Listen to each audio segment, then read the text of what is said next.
This is the third video in Beginnings, Middles, and Ends, which makes it about how to end a story. The end of the book is where so many authors ruin their books.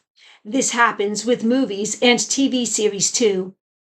The big mistake that authors or scriptwriters make is they want to end with something huge and grandiose. They want to make the ending so spectacular that it fails. One of the ways of doing this is to try to make some big, unexpected twist at the end. That is a really bad idea. Readers or viewers don't like big, unexpected twists. The best thing an author can do is to just give the reader what he wants to see at the end.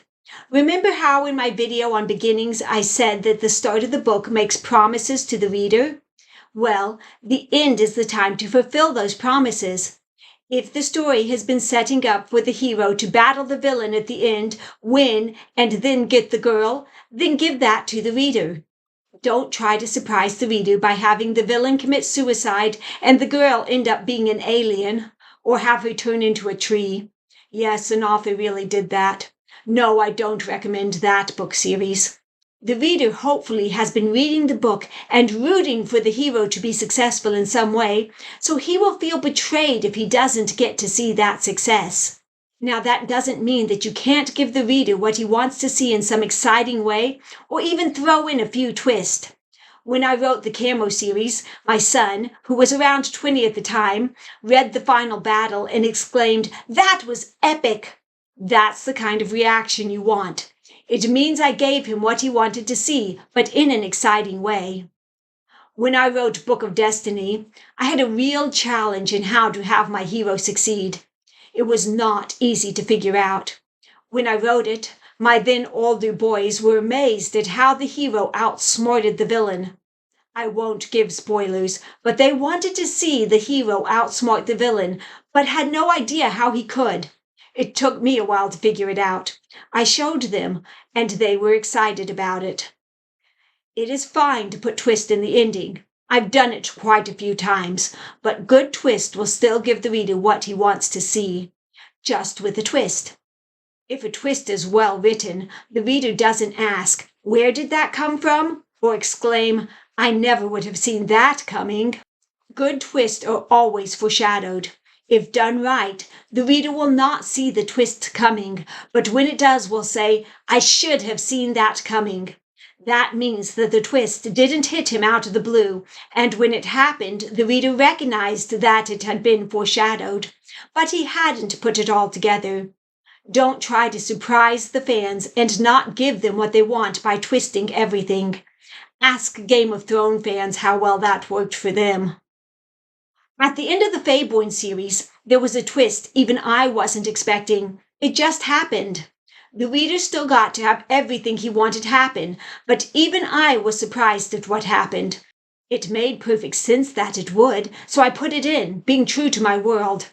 Oh, the temptation to give spoilers is so great, so I'll stop talking about it.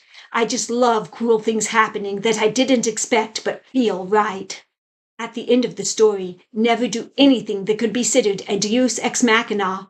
The term deus ex machina literally means God from the machine. It originated from ancient Greek theater. In their plays, a god would come at the end and set everything right.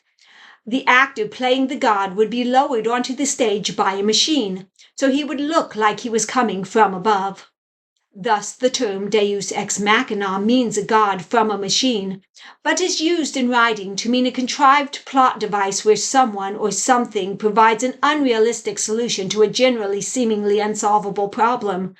Never should any problem be solved with a deus ex machina.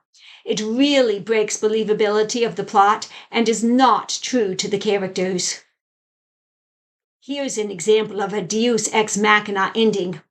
I watched this movie once that was really bad, and at the end, one of the characters, with some small magic, suddenly announces that she can stop time, so they stopped time and escaped.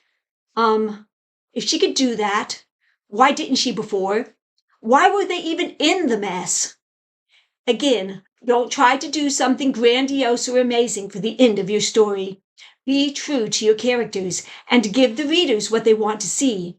You don't have to cross the finish line in a blaze of glory with explosions going off and sirens sounding while the reader finds out everything he expected was wrong.